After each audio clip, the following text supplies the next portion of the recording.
ओम सन्ना पो धन्नः सन्न समग्रो आपो सन्नापो धन्नः समन्न संतो कुप्पः विपदादि बमुचानो शिन्न स्नातो मलादीव पूतं पवित्रेणे वज्रवापो मैनास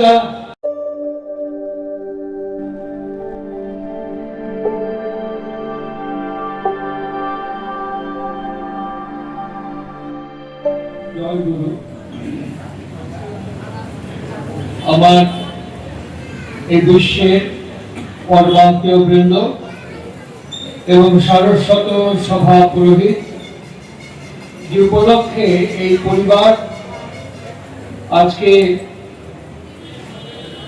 এই ভাগবত সৎসঙ্গের আয়োজন করেছেন, আমার প্রতিভাজন, আমার সতীর্থ, আমার সহযোদ্ধা, আমার সহকর্মী শ্রীমান আশিসের কনিষ্ঠ আত্মজ অর্কজ্যোতির শুভ উপনয়ন, দ্বিজান্তিকরণ, যজ্ঞোপবীত ধারণ এই উপলক্ষে আজকের ভাগবত সৎসঙ্গের আয়োজন। আমরা যারা এখানে একত্রিত হয়েছি এর তাৎপর্য উপবীত যজ্ঞোপবীত সম্পর্কে আমাদের ধ্যান ধারণা, আমাদের দৈনন্দিন জীবনে এর প্রায়োগিকতা এবং এর ভেতর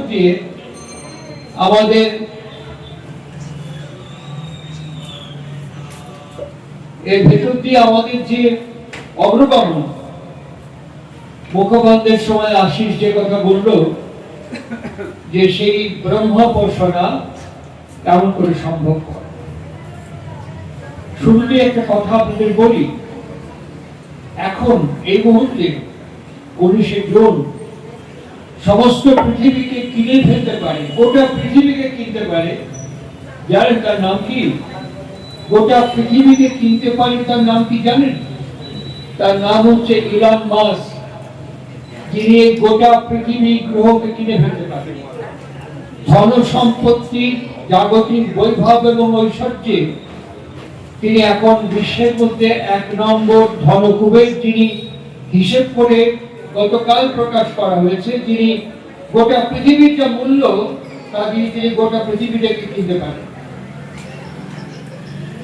তার পরবর্তীকালে এখন যারা ঘন ঘন আমরা এআই ইউজ করছি, এই এআই এর চ্যাটবট, জেমিনি, বিভিন্ন অ্যাপ যারা ইউজ করছি, সাম্প্রতিককালে ইলন মাস্কের একজন কম্পিটিটর তিনি একটি এআই ডিভাইস বার করেছেন এবং তিনি বার করার পর আশ্চর্য হয়ে গেছেন যে first generation, second generation, third generation, fourth generation, fifth generation AI ক্রমান্বয়ে নিজেই তৈরি করতে পারবে। তার জন্য কোনো ইঞ্জিনিয়ারের আর প্রয়োজন হবে না, কোন ইঞ্জিনিয়ারের প্রয়োজন হবে না, কোনো মানুষের আর কোনো সহযোগিতার প্রয়োজন হবে না। এআই নিজেই নিজের ডিভাইস তৈরি করে ফেলতে পারবে। ঠিক এই জায়গাতে যখন দেখছে তখন তিনি গতকাল উচ্চারণ করেছেন, আর একটা ফ্র্যাঙ্কেনস্টাইন তৈরি করলাম আমি, একে নিয়ন্ত্রণ না করলে পরে মনুষ্যত্ব একদিন বিসর্জিত হয়ে যাবে, লুপ্ত হয়ে যাবে। এই কথাটি আজকে 19শে জুন আমি উচ্চারণ করছি। গোটা পৃথিবীতে এখন এই সংকটের মুখোমুখি গোটা বিশ্ব, যা দিয়ে সবকিছু হ্যাক করা সম্ভব। আপনার আমার প্রত্যেকটি দেশের সমস্ত কিছু হ্যাকাররা হ্যাক করে ফেলতে পারে। আমরা এক মুহূর্তে নিঃস্ব হয়ে যেতে পারি, সমস্ত হ্যাকারদের হাতে চলে যেতে পারে। এইরকম একটি জায়গায় দাঁড়িয়ে তিনি বলছেন এখন এআই কে নিয়ন্ত্রণ করতে হবে, নিয়ন্ত্রণ না করলে পরে মনুষ্যত্ব বুনিয়াদ দত্ত হয়ে যাবে। এই কথাটা কে উচ্চারণ করেছিল আগে? পৃথিবীর মাটিতে সর্বপ্রথম এই কথাটা কে উচ্চারণ করেছিলেন? গতিক দেখিয়া মনে হয় মনুষ্যত্বের মূল বুনিয়াদ লুপ্ত প্রায়। যা সেবাদ পদ্মে আমরা এখন একত্রিত হয়ে প্রার্থনা, আরাধনা, উপাসনা, অর্চনার মধ্য দিয়ে তার ভাগবত দিব্য আলোক সংকেতকে স্পর্শ করবার চেষ্টা করছি। তিনি প্রথম উচ্চারণ করেছিলেন পৃথিবীর মাটিতে দাঁড়িয়ে, গতিক দেখিয়া মনে হয় মনুষ্যত্বের মূল বুনিয়াদ লুপ্ত প্রায়। ঠিক একইভাবে এখন যারা আমরা এখানে উপস্থিত হয়েছি, আজকে যে উপলক্ষে উপস্থিত হয়েছি, আমরা যারা ভারতবর্ষের ভারতীয় নাগরিক, এই ভারতীয় নাগরিকদের মধ্যে বিপ্র, ক্ষত্রিয়, বৈশ্য এবং পারসব, আরেকটি ছিল শূদ্র, এই চারটি বর্ণ ছিল। এই চারটি বর্ণেরই উপনয়ন সংস্কার ছিল, বিজাতীকরণ ছিল। দুর্ভাগ্যক্রমে আমাদের এই চারটি বর্ণই আজকে বিচ্যুত হয়ে গেছে। দুর্ভাগ্যক্রমে উপনয়ন সম্পর্কে আমাদের অভিজ্ঞতা, আমাদের আলোচনা এবং আমাদের এই সংস্কার সম্পর্কে অভিজ্ঞান ক্রমশ বিলুপ্ত প্রায়। আপনারা শুনলে অবাক হবেন যে মায়েরা আছেন ভারতবর্ষের আর্য শাস্ত্র প্রমাণ করে মৈত্রী, গার্গী, অরুন্ধতী, এরকম আরো অনেক নাম বলে দিতে পারে, যাদের প্রত্যেকের উপনয়ন সংস্কার হয়েছিল। মায়েদেরও একদিন উপনয়ন সংস্কার হতো। আজকে আমরা প্রায় বিলুপ্ত হয়ে গেছি সেই সংস্কার থেকে। এই সংস্কারের তাৎপর্য উপ মানে কাছে, নয়ন মানে হচ্ছে দেখা, যেমন আরেকটা মানে আছে এগিয়ে নিয়ে যাওয়া। প্রশ্ন হলো কার কাছে আমি এগিয়ে যাব এবং কাকে আমি দেখব? এই প্রশ্নটি সবচেয়ে বড় প্রশ্ন। আমি আমাকে কার কাছে এগিয়ে নিয়ে যাব এবং কাকে আমি দেখব, এই প্রশ্নটি সবচেয়ে গুরুত্বপূর্ণ প্রশ্ন। তারপরেই হচ্ছে যোগ্য বলি। আমি যোগ্য কথাটার মানে যতটুকু জানি, জজ, উদ্দেশ্য জয় বলতে জয় হর্ষন্ত, জজ মানে হচ্ছে সম্বর্ধনা করা। আমি কাকে সম্বর্ধনা করব? আমার সামনে আমি যে এগিয়ে যাব এবং দেখব, আমি কাকে সম্বর্ধনা করব? কিভাবে সম্বর্ধনা করব? কেমন করে সম্বর্ধনা করব? কেন সম্বর্ধনা করব? সম্বর্ধনা মানেই হচ্ছে সম্যক প্রকারের বর্ধনা। এই সম্যক কথাটা অনেকটা ইংরেজি শব্দের সমার্থক, থরনেস, অ্যাকুরেসি, অনেকটা সমার্থক ইংরেজি শব্দের কাছাকাছি, তাও সম্পূর্ণ নয়। সম্যক কথাটা আরো গভীর। ইংরেজিতে যতটুকু প্রকাশ করা যায় তার মধ্যে কতটা অ্যাকুরেসি এবং অনেকটা যেন কাছাকাছি। বাংলা ভাষা পণ্ডিত বর্গ এই সম্যক কথাটা ব্যবহার করেছেন। সম্যক প্রকারের বর্ধনা কাকে করব, সে পথ মার্গদর্শনকে আমাকে দেখাবে। আজকে অর্কজ্যোতির উপনয়ন হয়েছে, সায়ংকাল পার হয়ে গেছে। ওকে আগামী আজকের দিন এবং আগামী দুদিন দেখুন কি আশ্চর্য, কি সংগতি, তাৎপর্য, প্রাসঙ্গিক। আজকে থেকে দুদিন ওকে ত্রিসন্ধ্যা আহ্নিক করতে হবে।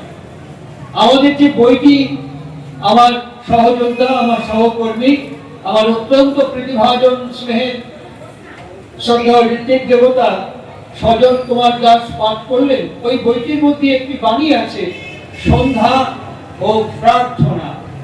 ওই বইটির মধ্যে একটি বাণী আছে, সন্ধ্যা ও প্রার্থনা।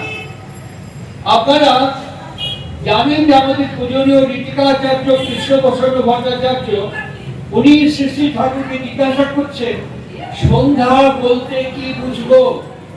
আমাদের আশিসের অর্কজ্যোতির আজকে ত্রিসন্ধ্যা, আজকে আগামীকাল, আগামী পরশু 3 দিন ত্রিসন্ধ্যা এবং আজীবন ত্রিসন্ধ্যাটাকে জপ করতে হবে, অনুসরণ করতে হবে, অনুশীলন করতে হবে, অভ্যাস করতে হবে। পূজনীয় ঋতিকাচার্য শ্রী শ্রী ঠাকুরকে জিজ্ঞেস করছেন, এই যে আমাদের আর্য সংস্কারের মধ্যে সন্ধ্যা বলতে আপনি কি বোঝেন, কি বলেন? বইটির নাম নানা প্রসঙ্গে।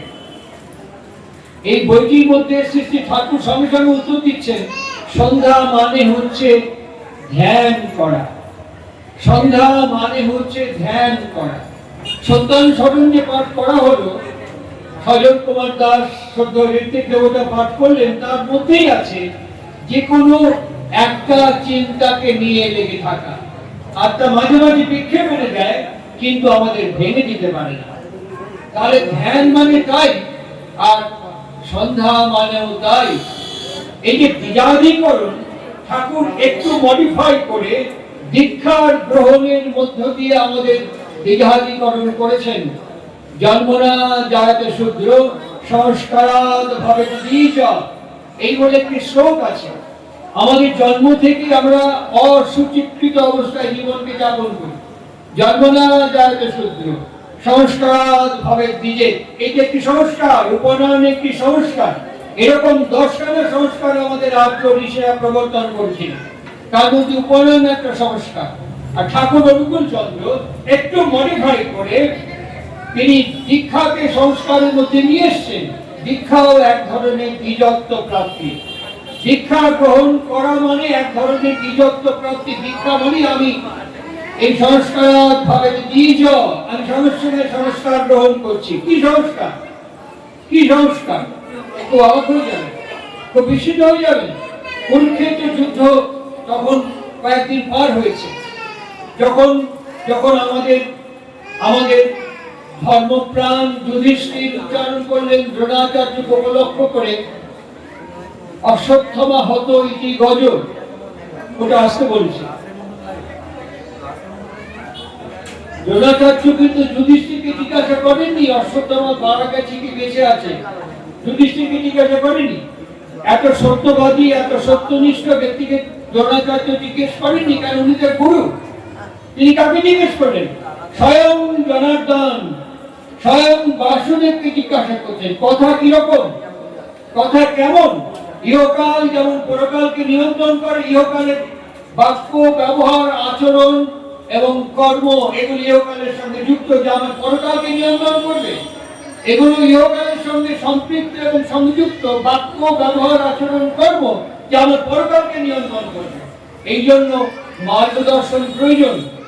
যুধিষ্ঠিরকে জিজ্ঞাসা না করে স্বয়ং বাসুদেব, যাদব শ্রেষ্ঠ, দাবর শ্রেষ্ঠ ব্যক্তিত্বকে দ্রোণাচার্য জিজ্ঞাসা করছেন, কৃষ্ণ কৃষ্ণ তুমি বলো, আমার অশ্বত্থামা মারা গেছে, আমার অশ্বত্থামা মারা গেছে। তিনবার জিজ্ঞেস করলেন। রথের থেকে স্বয়ং বাসুদেব নেমে এসে দ্রোণাচার্যের মুখোমুখি দাঁড়িয়ে এরকম প্রশ্নের এরকম উত্তর কেউ ভাবতে পারেনি। তিনি বলছেন, আচার্য দ্রোণাচার্য, যদি অশ্বত্থামা মারা নাও গিয়ে থাকেন, আপনি কি বিশ্বাস করেন যে অশ্বত্থামা কোনোদিন মারা যাবে না? কি আশ্চর্য! এই ধরনের প্রশ্নের এরকম উত্তর হতে পারে। পাল্টা প্রশ্ন বলটা ছেড়ে যাওয়া যেতে পারে, তার কোর্টে বলটা ছেড়ে যাওয়া যেতে পারে, এরকম আর্গুমেন্ট হতে পারে। এটা আদালতে হয়। ব্যবহারিক, সামাজিক, পারিবারিক জীবনে এরকম এরকম বাক্যালাপ আমরা খুব কম শুনেছি। তিনি বলছেন যে অশ্বত্থামা কোনোদিন মারা যাবে না বলে আপনি মনে করেন, যদি মারা নাও গিয়ে থাকেন। আবার জিজ্ঞাসা করছেন বারবার। তখন শ্রীকৃষ্ণ স্বয়ং বাসুদেব তাকে জিজ্ঞাসা করছেন, আচ্ছা ধরুন দ্রোণাচার্য, পিতা হিসেবে আপনি অশ্বত্থামাকে কি কি দিয়েছেন? উনি একের পর এক ফর্দমালা বলে গেলেন, খেতে পেতাম না, দ্রুপদের বিশ্বাসঘাতকতা সহ্য করছি, বনবাসী হয়ে দেখেছি, অশ্বত্থামাকে তার ক্ষুধায় অন্ন দিতে পারিনি, বাসস্থান দিতে পারিনি, অনেক দারিদ্রের কাঠিন্যের মুখোমুখি অশ্বত্থামাকে আমি বড় করে তুলেছি। আজকে আমি তাকে সাম্রাজ্য দিয়েছি, রাজা অশ্বত্থামা। আজকে ধন, দৌলত, ঐশ্বর্য সমস্ত অভাবটাকে আমি পূরণ করে দিয়েছি পিতা হিসেবে। একের পর এক দীর্ঘ সময় ধরে মহাভারত তিনি বলে গেছেন কি কি দিয়েছেন অশ্বত্থামাকে। জনার্দন, বাসুদেব সব শুনছেন। শোনার পর শেষ প্রশ্নটি করলেন, দ্রোণাচার্য, আপনি কি সংস্কার দিতে পেরেছেন? আপনি কি সংস্কার দিতে পেরেছেন? বিগ ফাদার, আপনি যে 5টি শিষ্যকে নিয়েছেন, যুধিষ্ঠির, ভীম, অর্জুন, নকুল এবং সহদেব, এর পেছনে স্বার্থ কাজ করেছে। এর পেছনে আপনার স্বার্থ কাজ করেছে। কেননা দ্রুপদের সঙ্গে, দ্রুপদ যে আপনার সঙ্গে বিশ্বাসঘাতকতা করেছিল, তার যোগ্য উত্তরসূরি আপনি না, আপনার শিষ্যরা তাকে জবাব দেবে। আপনার তৈরি করা বিদ্যাকে অপমান এবং অসম্মান করেছিল দ্রোণাচার্য, আপনার গুণগ্রাহিতাকে স্বীকার করেনি দ্রুপদ। আর সেই কারণেই দ্রোণাচার্য আপনি সন্ধানে ছিলেন যে 5 জন উপযুক্ত শিষ্যকে যদি আমি পাই, আমি অস্ত্র ধারণ করবো না, আমার শিষ্যদের দিয়ে তোমাকে আমার পায়ের কাছে নিয়ে আসবো দ্রুপদ। দ্রোণাচার্যের মুখ নিচু হয়ে যাচ্ছে। আপনি কি গুরু? আপনি ব্যবসায়ী। আপনি কি গুরু? আপনি বৃত্তি গ্রহণ করেছেন ব্রাহ্মণ হিসেবে ধৃতরাষ্ট্রের কাছ থেকে। ধৃতরাষ্ট্রের কাছ থেকে বৃত্তি গ্রহণ করে আপনি একে শিক্ষা দিয়েছেন। আপনি একজন অস্ত্র ব্যবসায়ী, আপনি একজন অস্ত্র শিক্ষক বা গুরু নন। একের পর এক যখন বলছে, বাবা এবং ছেলে পাশাপাশি দাঁড়িয়ে বসে আছে রাজসভায়, একটি কুলবধূ কুল নারী বস্ত্র হরণ করছে, পিতা হিসেবে আপনি কি সংস্কার দিয়েছেন তাকে? যে অধর্ম বলে আপনি নিজেও জানেন, বিশ্বাস করেন, তাকে সঙ্গ দেওয়াতে অনুপ্রাণিত উৎসাহ করে সেই বিষয়ে মার্গন বর্জন করেছেন পিতা হিসেবে, আপনি তাকে কি সংস্কার দান করেছেন? অধর্মের পক্ষে একটা মানুষকে দান করেছেন, বিগ ফাদার আপনি অধর্মের পেছনে দান করাচ্ছেন, এই আপনার সংস্কার। সুতরাং সেই সংস্কারের ক্ষেত্রে উপানয়ন আমাদের সাথে সেই সংস্কার, কার কাছে যাব, কার কাছে নিজেকে নিয়ে যাব, কাকে দর্শন করব, কাকে সম্বর্ধনা করব, কোন সংস্কার কাছে গ্রহণ করব। সেই জন্য প্রথম আঙ্গিক মন্ত্র উচ্চারণ করতে বলেছেন আর্য ঋষিরা, ওম সন্না আপো ধন্নঃ সন্না সমুদ্রো আপো সন্না আপো ধন্নঃ সমন্না সন্তো কুপ্পঃ দুপদাদি বমুচানো শিন্ন স্নাতো মলাদিব পুতং পবিত্রেনে বজ্রবাপ মৈনাস। এই যে মন্ত্রগুলো দিচ্ছেন, যিনি যুগপুরুষোত্তম, যার শ্রীপাদের উপর আমরা বসে আছি, তিনি এইটাই বঙ্গানুবাদ করেছেন। রেফারেন্স কোট করছি আলোচনা প্রসঙ্গে 21 খণ্ড, তিনি এইটাই কোট করছেন, হে বিশেষ বিষয় এই বলে যে স্তবকটা আছে, এইটা তিনি উচ্চারণ করছেন, ঠিক এই মন্ত্রটার বঙ্গানুবাদ করেছেন।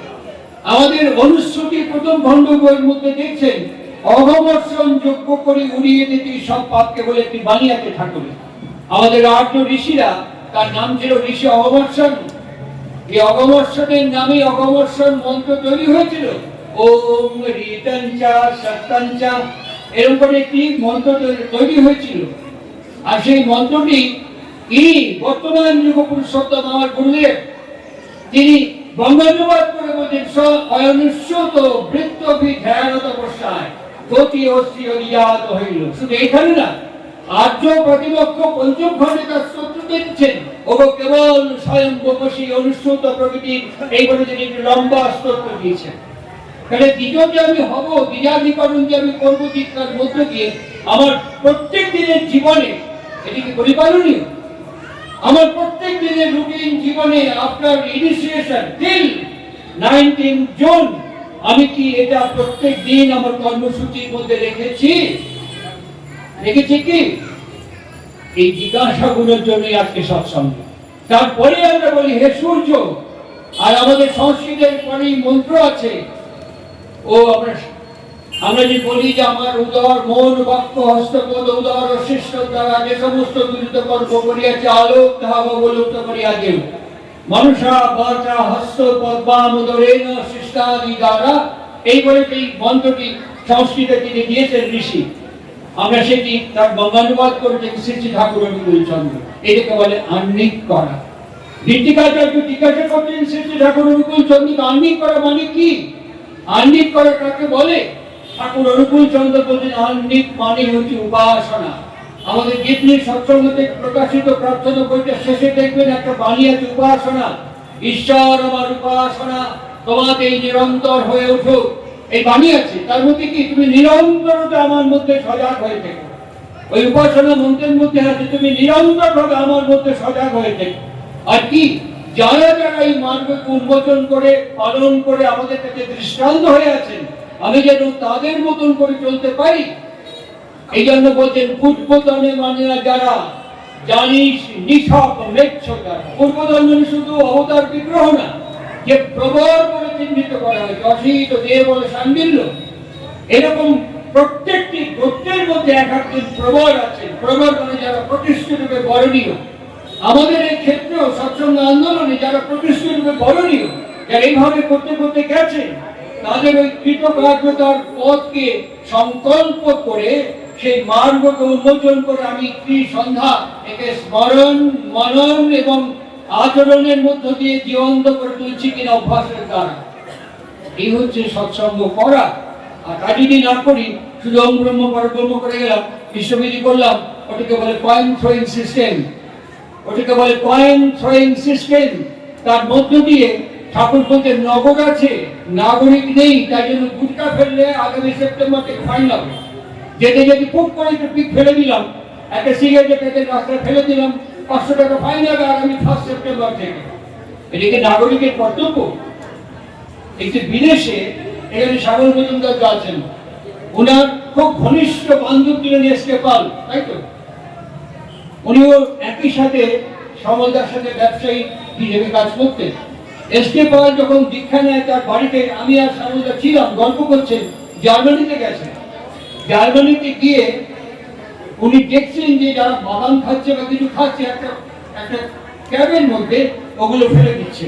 চা খেলেন, কফি খেলেন, একটা নিজের পাশের মধ্যে ফেলে দিলেন, স্টেশনে নেমে ডাস্টবিনে ফেলে দিলেন।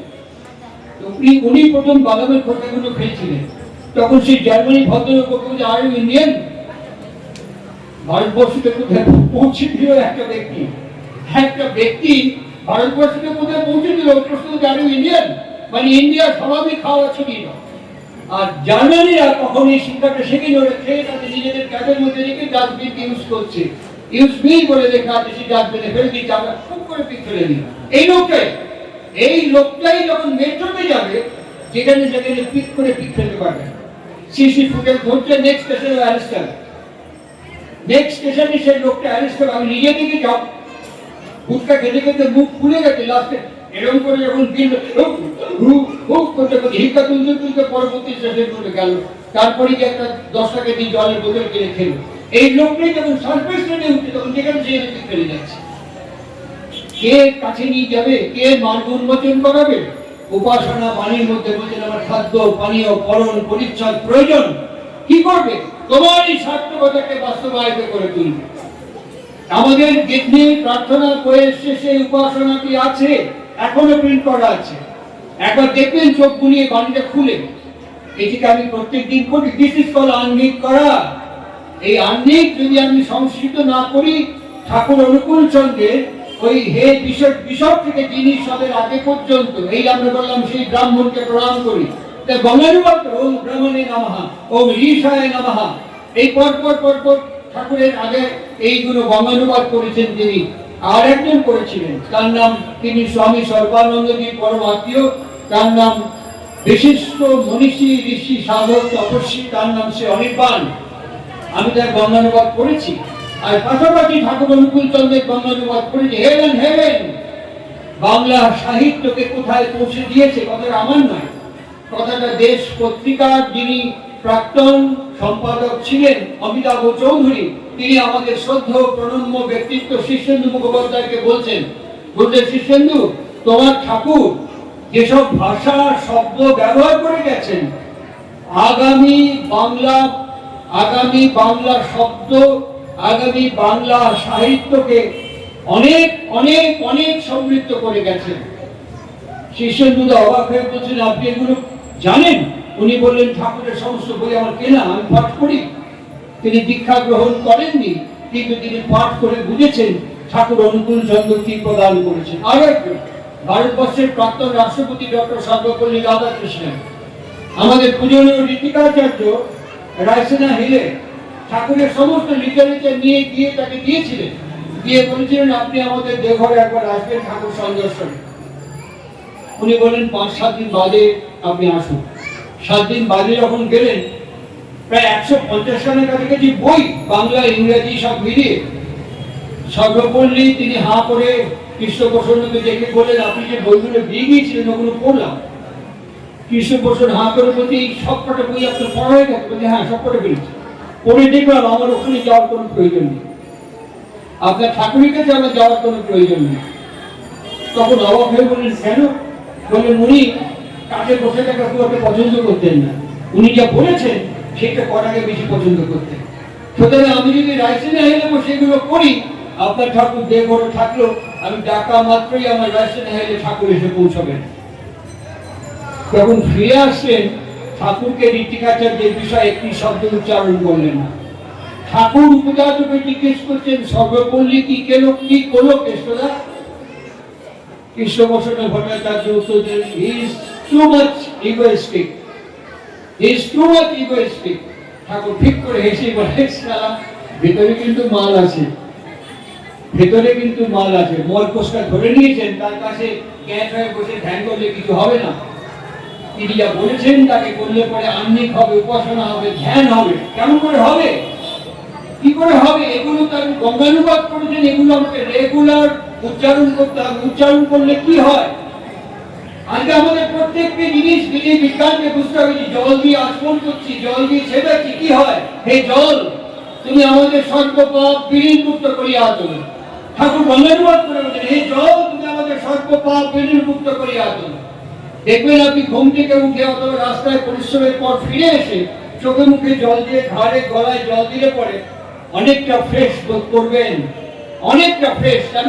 জল রিচার্জ করে, রিনোভেট করে, রিচার্জ করে। আর জল যখন রিচার্জ করে, জলের মধ্যে একটা শক্তি আছে। সকালবেলা ঘুম থেকে উঠে টয়লেট করতে গেলাম, বাথরুমে ঢুকলাম, তখন জলকে স্পর্শ করে আমি একবারও প্রণাম করি যে তুমি আমার জীবন, তোমাকে ব্যবহার করে আমি আমাকে পবিত্র স্নাত করছি, তুমি আমাকে রক্ষা করো। এই অপ বলে যে দেবতাকে আমরা প্রণাম করি, বায়ু, বরুণ, অগ্নি, অপ, এইরকম এই সমস্ত কিছুর তিনি দৃষ্টি শক্তি। ঠাকুর বলছেন বায়ু, বরুণ, অগ্নি চক্ষু স্বরূপ সর্ব দেবতার বৃত্তি সমষ্টি। কাকে? হে সূর্য। একদিন ঠাকুরকে জিজ্ঞাসা করা হয়েছিল সূর্য ক্ষয় হয়ে যেতে পারে, বিজ্ঞানীরা বলছেন। ঠাকুর বলছেন সূর্যের বাইরেটা খুব গরম, ভেতরটা মনে হয় ঠান্ডা, আর আমার মনে হয় না সূর্য ক্ষয় হতে পারে। আজকে বিজ্ঞানীরা বলছেন যে আমাদের আদিত্য এসএল আদিত্য পাঠানো হয়েছে ভারতবর্ষের ইসরো থেকে সূর্যকে, এখনো প্রদক্ষিণ করছে। যতটুকু খবর ইসরো থেকে এসছে, যতটুকু খবর জার্নালে পাওয়া গেছে, ওরা বলছে সূর্যের বাইরের উত্তাপটা এত বেশি, সূর্যের ভেতরের উত্তাপ কতটা নয়। রিসেন্ট খবর, ইসরোর খবর রিসেন্ট, সূর্যের ভেতরের উত্তাপ ঠিক কতটা নয়। আর ইনি কবে বলে গিয়েছিলেন যে সূর্যের ভেতরটা ঠান্ডা, বাইরেটা গরম। উনি কবে বলে গিয়েছিলেন হিমালয়ের মাটিতে বসে চাঁদের একটা সাইডে যেখানে সূর্যের আলো পড়ছে সেদিকে লাইটে, আর চাঁদের যেদিকটা সূর্যের আলো পড়তে সেদিকটা ডার্ক। ভারতবর্ষের প্রজ্ঞান সেই ডার্ক সাইডে নেমেছে, সেই ডার্ক সাইডে ভারতবর্ষের বিক্রম এবং প্রজ্ঞান নেমেছে। ওরা বলছে ইয়েস, চাঁদের একটা দিক লাইটের, একটা দিক আনলাইটেড। এবং বলছে এখানে মাধ্যাকর্ষণ কম বলে একটু ফটিয়ে আকাশ পর্যন্ত যাওয়া যায়। ঠাকুর গল্প ছড়ে গল্প করতে করতে বলছেন আপনি এরকম করে লাফালে করে অর্জুন চলে যাবেন, কেননা ওখানে টান কম। আজকে সৎসঙ্গের তাৎপর্য, সন্ধ্যা আহ্নিক উপনয়নের তাৎপর্য, একে আমাদের বুঝতে হবে, জানতে হবে। শুধু বুঝলে আর জানতে হবে না, রেগুলার প্র্যাকটিস করতে হবে। আমি ফর্মে বলে যাচ্ছি, ওই ফুল গ্যারান্টি বলে যাচ্ছি, যারা এই প্রার্থনা বইটিকে আহ্নিক এবং উপাসনার মতো প্রত্যেক দিন ইষ্টবিধির সাথে করবেন এবং বাণীগুলোকে খেটে খেটে তার নির্যাসকে বার করে নিয়ে এসে অনুশীলন করবেন, নিশ্চিত থাকতে পারেন, একেবারে নির্ভাবনা থাকতে পারেন। পৃথিবীতে যে 9খানা গ্রহ আছে, এই গ্রহের যে কোনো দোষ, যে কোনো প্রক্রিয়া বা প্রভাব থাক না কেন, একটাও আমাকে এবং আমার পরিবারকে স্পর্শ করতে পারবে।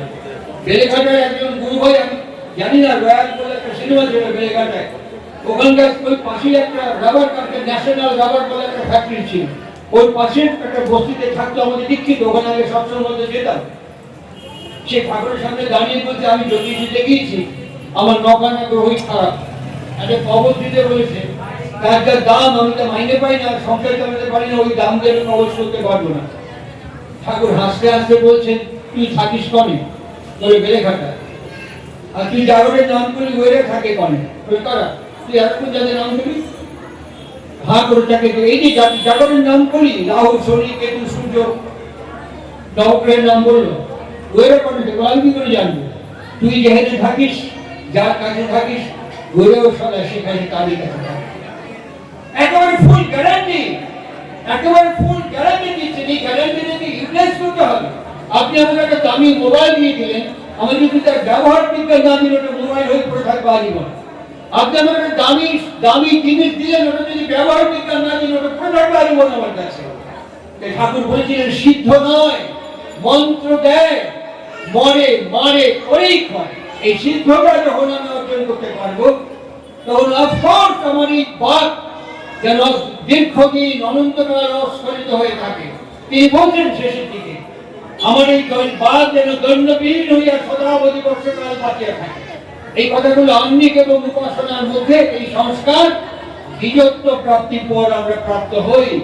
কানে মন্ত্র দিয়ে বলা হয় ওম ভূ ভুবস্বঃ ঠাকুর ব্যাখ্যা করছেন কি সুন্দর। ওম ভূ যা উৎপন্ন হইয়াছিল, ওম ভুব যা উৎপন্ন হইতেছে, দুলোকায়িত সব তা উদ্বুদ্ধ তপ কীর্তিমানতা প্রতীক সত্য, বিদ্যমানতা প্রতীক সত্য।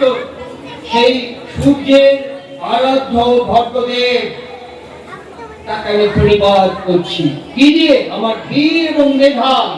ওই প্রার্থনা বইটা খুলে একবার গঙ্গানুবাদটা করে দেখে নেবেন।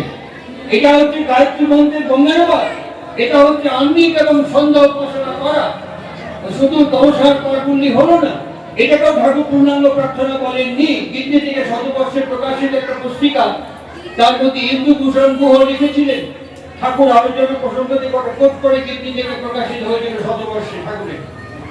তার মধ্যে ঠাকুর বলছেন, আপনারা যেটা করেন সেটা হচ্ছে পূর্ণাঙ্গ প্রার্থনার পূর্বানুকৃতি। পূর্ণাঙ্গ প্রার্থনার পূর্বানুকৃতি অর্থাৎ কি হতে হবে, কি করতে হবে, কেমন করে হতে হবে, কেমন করে করতে হবে, সেগুলো আমরা প্রার্থনার মধ্যে জাস্ট রিসাইট করি। এই রিসাইট করতে করতে আপনি হাত দুটো ঘষলে পরে হাতের তালু গরম হয়ে যাবে।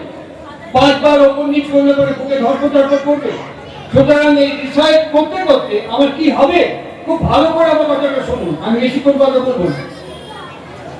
এই রিসাইট করতে করতে কি হবে, প্রত্যেকদিন এই সন্ধ্যা উপাসনা আমি করতে করতে আমার কি হবে, আমার শরীরের মধ্যে একমাত্র অর্গান যেটা বিদ্যুৎ তৈরি করে, যেটা আমার শরীরে ইলেকট্রিসিটি তৈরি করে, তার নাম হচ্ছে নিউরন। এই নিউরন ক্রমান্বয়ে রিজেনারেট করবে। আর এই রিজেনারেট করতে করতে আমার মস্তিষ্কে যে হিপোক্যাম্পাসটাকে তার স্মৃতিকে দীর্ঘস্থায়ী করবে। আমি যে সস্তানি মুখের মধ্যে বলি, দেহিকে জীবন বৃদ্ধি নিয়তন স্মৃতি চিত্তে, এই স্মৃতিকে ধ্যান করতে বলছেন ঠাকুর প্রত্যেকদিন। তার নাম দিচ্ছেন ব্যাক মেমোরি এক্সারসাইজ। ঠাকুর বলেন, এখন আমার ঘড়িতে প্রায় 8:25। আজকে সকাল 8:25 আমি কি করেছি, গতকাল রাত্রি এবং সকাল 8:25 কি করেছি, this is called back memory exercise. এরকম করতে করতে একটা মানুষ যখন ব্যাক মেমোরি এক্সারসাইজ করতে থাকে, তখন ওই বাণীটা মন্ত্রটা সত্য হয়ে ওঠে, দেহিকে জীবন বৃদ্ধি নিয়তন স্মৃতি চিত্তে। শুধু মন্ত্রটা বলে গেলাম, অর্ঘ্য নিবেদন করলাম, প্র্যাকটিস করলাম না, তাহলে কিন্তু এর তাৎপর্য এবং সত্যতা এবং প্রায়োগিকতাকে অনুভব করতে পারবো না। আমি অক্ষরটি বলে গেলাম 1000 বার, কিন্তু আমি প্রয়োগ করলাম না, প্র্যাকটিস করলাম না, ওকে ইনভোক করলাম না, আমি কিন্তু এই মন্ত্রের তাৎপর্য কখনো বুঝতে পারবো না। কাম লোভ জিত বসি, দেখবেন রাগ এক জিনিস আর ক্রোধ আর এক জিনিস। ওই জন্য গীতাতে উচ্চারণ করতে রাগ বলেনি। রাগের অনেক মানে, কৃষ্ণের খুলবেন, খুলে দেখবেন রাগ মানে রক্ত, রাগ মানে ইচ্ছা, রাগ মানে সঙ্গীতের বিহার, ভাগেশ্রী, শিবরঞ্জনী মালকোষ, বিহার দরবারি, তারা অনেক রাগের মধ্যে আছে। রাগ মানে সুর, মান, তাল, লয়। রাগ মানে ইচ্ছা, রাগ মানে রক্ত, অনেক মানে আছে রাগের। একবারও শ্রীমদ ভগবত গীতা এবং ভারতীয় আর্যশাস্ত্র রাগের কথা উচ্চারণ করেন। কি বলেছেন? সাবধান থাকতে বলেছেন শ্রীকৃষ্ণ অর্জুনকে, এসো কাম, এসব ক্রোধা, এসব লোভা। চাহিদা নেই এমন কোন মানুষ দেখতে পাবেন না পৃথিবীতে। এই চাওয়াটা আমার পক্ষে কতটা ফ্রুটফুল, এই চাওয়াটা আমার পক্ষে কতটা প্রাসঙ্গিক, এই চাওয়াটার কতখানি যোগ্য আমি, এবং এই চাওয়াটার যোগ্যতা কতখানি সঞ্চারিত করতে পারি আমি সবার মধ্যে। এই চাওয়াটা চাইলেই হবে না। আমি যে চাইছি আপনার কাছে, ঈশ্বরের কাছে, এই চাওয়াটা যোগ্য কিনা আমি, তার জন্য নিজেকে প্রস্তুতি করতে হয়। আর চাওয়াটা আমি যদি পেয়েও যাই, আমি এরকম আরো কতজনকে তৈরি করতে পারি, আর কতজনকে তৈরি করতে পারি। আর এতজনকে তৈরি করতে পারার যোগ্যতা যদি না থাকে, তাহলে এই চাওয়াটা আমার পক্ষে বাধাপ্রাপ্ত হলে ক্রোধে কনভার্ট হয়ে যায়। এই মতো পাঠ করলো সত্যানুসরণ। ক্রোধ থেকে কি আসে? হিংসা। হিংসা থেকে কি আসে? স্বার্থপরতা। আর তার থেকেই আসে বিচ্ছিন্নতা আর সংকীর্ণতা। আমার এই ছোট্ট জগতের বাইরে আর আমি কিছু দেখতে পাবো না, আমার এই ছোট্ট জীবনের বাইরে আর কিছু দেখতে পাবো না। সরাসরি ঠাকুরকে প্রশ্ন করা হচ্ছে, তাহলে যোগ্য ব্যক্তি কাকে বলেন? ঠাকুর এক কথায় উত্তর দিচ্ছেন, বহু মানুষকে নিয়ে এগিয়ে চলতে পারে। ঠাকুর এক কথায় উত্তর দিচ্ছেন, বহু মানুষকে নিয়ে এগিয়ে চলতে পারে। বহু মানুষের মধ্যে অনেক আছে ঠাকুর যারা আমাকে পছন্দ করে না। বহু মানুষের মধ্যে এমন আছে ঠাকুর যারা আমাকে ভালোবাসে না। ঠাকুর বলেন, ওই রকম ভাব মক্ষ করে নিয়ে, ভালোবাসা আদায় করে নিয়ে সবাই হচ্ছে বহু মানুষকে নিয়ে চলার পথ। নমুনা চন্দ্রগুপ্ত এবং চাণক্য। ঠাকুর উদাহরণ দিচ্ছেন, চাণক্যের উদাহরণ দিচ্ছেন। নমুনা চাণক্য শ্লোক পড়ে দেখুন, চাণক্য শ্লোক পড়ে দেখুন, ঠাকুর তার পরিষ্কার বর্ণনা দিচ্ছেন এবং শেষে কি বলছেন, আমি চেয়েছিলাম চাণক্য এবং শিবাজীর মতন বুদ্ধি এবং মেধা এবং কর্মের সংযুক্তিকরণ আমার কর্মীদের মধ্যে। চাণক্য এবং শিবাজীর মতন শক্তি, বুদ্ধি, মেধা এবং বাস্তবায়ী করার মতন এরকম কর্মীদের আমি চেয়েছিলাম। পরিষ্কার উচ্চারণ করছেন, প্রেম করার কথা আমি কোট করে গেলাম। সুতরাং আজকে সৎসঙ্গ, আশিস যে সৎসঙ্গ দিয়েছে, সৎসঙ্গের তাৎপর্য, এই সৎসঙ্গের প্রাসঙ্গিকতা, প্রায়োগিকতা নাও।